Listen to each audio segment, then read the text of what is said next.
বিসমিল্লাহির রহমানির রহিম। আসসালামু আলাইকুম। নতুন আরও একটি চাকরির খবর নিয়ে আপনাদের সাথে আছি আমি আজহাতুল্লাহ।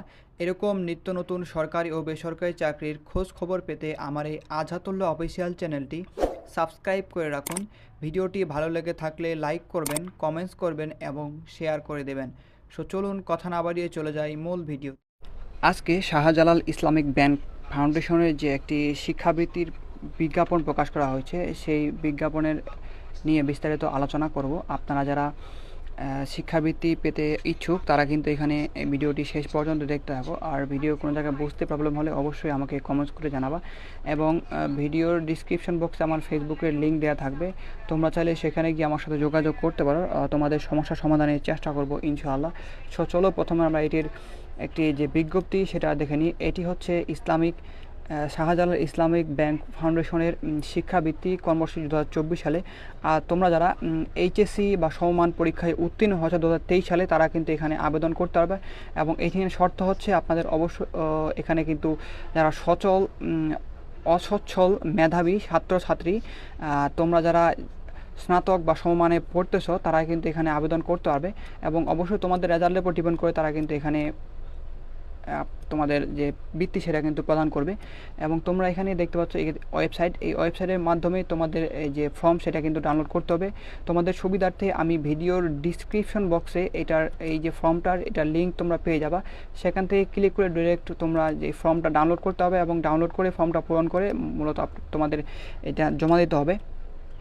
সে বৃত্তির যে যোগ্যতা সেটা মিনিমাম যোগ্যতা দেওয়া আছে। তোমরা যারা বিজ্ঞান বিভাগ নিয়ে পড়েছো তাদের জন্য হচ্ছে জিপিএ 5 পেতে হবে। যারা শহরে থাকতেছো বা সিটি কর্পোরেশনের আন্ডারে যে শিক্ষা প্রতিষ্ঠান পড়েছে সেই শিক্ষা প্রতিষ্ঠানের মধ্যে পড়ালেখা করে থাকো, সেই প্রতিষ্ঠানে যারা অবশ্যই বিজ্ঞান বিভাগ জিপিএ 5 পেতে হবে। এবং যারা সিটি কর্পোরেশনের বাইরে পড়ালেখা করেছো তারা কিন্তু বিজ্ঞান বিভাগ থেকে 4.80 থাকলেই তোমরা কিন্তু এটার জন্য আবেদন করতে পারবে। এছাড়া অন্যান্য বিভাগ বা কমার্স এবং আর্টস এই দুইটি বিভাগের জন্য মূলত সিটির মধ্যে বা সিটি কর্পোরেশনের মধ্যে যে প্রতিষ্ঠান সেই প্রতিষ্ঠানের মধ্যে পড়লে তোমাদের অবশ্যই 4.80 পেতে হবে। এবং যারা সিটি কর্পোরেশনের বাইরে পড়বা তারা হচ্ছে 4.50 থাকলে কিন্তু তোমরা এই উপবৃত্তির জন্য আবেদন করতে পারবা। এছাড়াও দেখতে পাচ্ছ বিশেষ দ্রষ্টব্যে কিছু এখানে নির্দেশনা দেওয়া আছে। এখানে তোমরা দেখতে পাচ্ছ 3 নং ক্রমিক নাম্বার 3।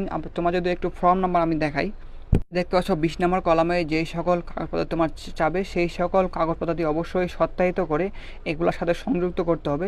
তোমরা যদি আমরা একটু বিজ্ঞপ্তি যাই, বিজ্ঞপ্তিতে এখানে আবার দেখতে পাচ্ছি তোমার যাদের অভিভাবকের বাৎসরিক আয় তোমাদের 2 লক্ষ টাকার নিচে তারা কিন্তু এখানে আবেদন করতে পারবে, বা 2 লক্ষ টাকার ঊর্ধ্বে নয় তারা কিন্তু এখানে আবেদন করতে পারবা। অবশ্যই তোমাদের পিতামাতার যে আয়ের উৎস সেটা যেন বাৎসরিক হিসাব করলে 2 লক্ষ টাকার নিচে হয়, সেক্ষেত্রে তোমরা কিন্তু এখানে এই উপবৃত্তির জন্য আবেদন করতে পারবে। এবং তোমাদের যে ফর্ম দেওয়া হবে এটার ফর্ম কিন্তু তোমরা ভিডিওর ডিসক্রিপশন বক্সে পেয়ে যাবে। এই ফর্মে কিন্তু অবশ্যই সঠিক এবং নির্ভুল তথ্য দিয়ে কিন্তু এখানে তোমরা ফিল আপ করবে এবং নিজ হাতে তোমরা এখানে লিখে দিবা। সকল কিছু ইনফরমেশন ফিল আপ করতে হবে। একটু পরে তোমাদের দেখাচ্ছি কোথায় কী লিখতে হবে না লিখতে হবে। এরপর দেখতে পাচ্ছ তোমাকে এখানে কুরিয়ার সার্ভিস অথবা ডাকযোগের মাধ্যমে 22 অক্টোবর 2024 সালের মধ্যে এই যে তোমরা দেখতে পাচ্ছ যে সেই ফর্মটা তোমাদের ফিল আপ করে সেটা পাঠিয়ে দিতে হবে। অবশ্যই সেটা 22 তারিখের আগে তোমরা পাঠাবে, না হলে কিন্তু এটা আবেদন বাতিল বলে গণ্য হবে। এছাড়াও দেখতে পাচ্ছ তাদের পাঠানোর ঠিকানা হচ্ছে এই ঠিকানা মূলত তোমাদের পাঠাতে হবে। এই ছিল মূলত বিজ্ঞপ্তির কিছু রুলস এবং এটির বিজ্ঞপ্তি। তোমাদের যদি একটু ফর্মটা দেখাই, ফর্মের জন্য তোমরা যেটা করবা সেটা হচ্ছে ডিসক্রিপশন বক্সে কিন্তু এটা ফর্মের লিঙ্ক পেয়ে যাবা। এরকম দেখতে ফর্মটা। এখানে প্রথমে দেখতে পাচ্ছ তোমাদের এখানে আবেদনকারীর নাম লিখতে হবে, বাংলায় লিখবা। অবশ্যই সার্টিফিকেটে যে নাম আছে সেই নাম অনুযায়ী লিখতে হবে। এখানে ইংরেজি নাম লিখতে হবে ক্যাপিটাল লেটারে, অবশ্যই সব অক্ষরগুলো যাতে বড় হয় সেগুলো লিখতে হবে। এরপরে দেখতে পাচ্ছ নিচে তোমাদের পিতার নাম এখানে লিখতে হবে। অবশ্যই পিতার নাম এখানে বাংলায় লিখবা। তারপরে হচ্ছে পিতার শিক্ষাগত যোগ্যতা এবং মাতার নাম এখানে লিখতে হবে। তারপর জন্ম তারিখ লিখতে হবে, দিন মাস বছর, তারপর জাতীয়তা, তারপর ধর্ম, তারপরে বর্তমান ঠিকানা তুমি যে জায়গায় থাকতেছো সেই জায়গার নাম লিখবা। এবং স্থায়ী ঠিকানা হচ্ছে তোমাদের গ্রামের বাড়ি কোথায় সেটা লিখবা, গ্রামের নাম থেকে শুরু করে ডাকঘর। যদি শহরে হয়ে থাকে সেক্ষেত্রে তোমরা এখানে গ্রামের জায়গায় তোমরা এখানে রোডের নাম লিখবা, রাস্তার নাম লিখবা, তারপর ডাকঘর, উপজেলা, থানা, তো সেম থাকে। এরপরে দেখতে পাচ্ছ নিচে অবশ্যই তোমাকে এখানে একটি ফোন নাম্বার দিতে হবে এবং একটি জিমেল নাম্বার দিতে হবে এবং অভিভাবকের নাম্বার দিতে হবে। প্রথমে তোমরা তাদের আবেদনকারী নাম্বার তোমাদের নাম্বার এখানে দিয়ে দিবা, দেওয়ার পরে এখানে তোমাদের যে বাবা বা মায়ের নাম এখানে নাম্বার দিতে হবে। এছাড়াও দেখতে পাচ্ছ এখানে কিন্তু মেইল নাম্বার একটি দিতে হবে, অবশ্যই সেই মেইল নাম্বারগুলো বড় হাতের অক্ষরে লিখতে হবে সবগুলাই। সো এরপরে দেখতে পাচ্ছ তোমাদের যে বোর্ডের যে তোমাদের ফর্ম সেটা ফিল আপ করতে প্রথমে তোমাদের এসএসসি পাশের সন দিতে হবে, তারপর শিক্ষা প্রতিষ্ঠানের নাম, তারপরে হচ্ছে বোর্ড, তারপরে রোল নাম্বার, তারপরে বিভাগ, তারপর হচ্ছে সিজিপিএ, সেমভাবে তোমরা এইচএসসি ফিল আপ করবা।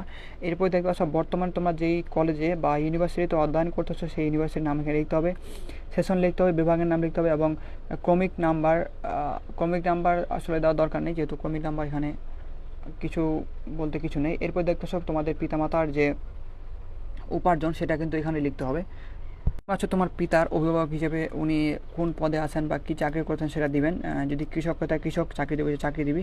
তারপর হচ্ছে কোন প্রতিষ্ঠানে চাকরিরত আছেন বা ওনাদের নাম ঠিকানা লিখতে হবে। এরপর ফোন নাম্বার দিতে হবে, অফিসের ঠিকানা, ফোন নাম্বার। এবার বাৎসরিক উপার্জন কত, এরপরে সেমভাবে মায়েরটা লিখতে হবে এবং অন্যান্য সদস্য যারা উপার্জন করতেছে তারা যদি থেকে থাকে সেক্ষেত্রে তাদের যে উপার্জনের কত টাকা, কী পদে চাকরি করতেছেন সেই বিস্তারিতভাবে কিন্তু এখানে আপনাকে লিখতে হবে। এবং 14 নম্বর একটি কন্ডিশন হচ্ছে অবশ্যই কিন্তু আপনার পরিবারের যে মোট বাৎসরিক আয় এই সবগুলা মিলে আপনাকে কাউন্ট করে দিতে হবে। এছাড়াও দেখতে পাচ্ছেন অভিভাবকের পেশা এবং আয়ের সনদ অবশ্যই আপনাকে সংযুক্ত করতে হবে এই ফর্মগুলোর সাথে। অবশ্যই আপনার পেশা, বাবার যে পেশা সেই পেশার যে কত টাকা বেতন পান সেই বিপরীতে আপনাদের সার্টিফিকেট সেটা কিন্তু আপনাকে এখানে শো করতে। এবং 2 নাম্বার পদে তোমরা দেখতে পাচ্ছ এখানে তোমাদের বাবা মায়ের বা অভিভাবকের এক কপি ছবি লাগবে, সেটা অবশ্যই সত্যায়িত করতে হবে প্রথম শ্রেণী গ্রাজুয়েট কর্মকর্তা কর্তৃক। এখানেও তোমাদের 2 কপি ছবি এখানে অ্যাটাচ করতে হবে এটার সাথে। ছবিগুলো অবশ্যই আপনাকে স্ট্যাপল করে দিতে হবে বা পিন মেরে দিতে হবে। এরপর দেখতে পাচ্ছেন বসত বাড়ির বিবরণ।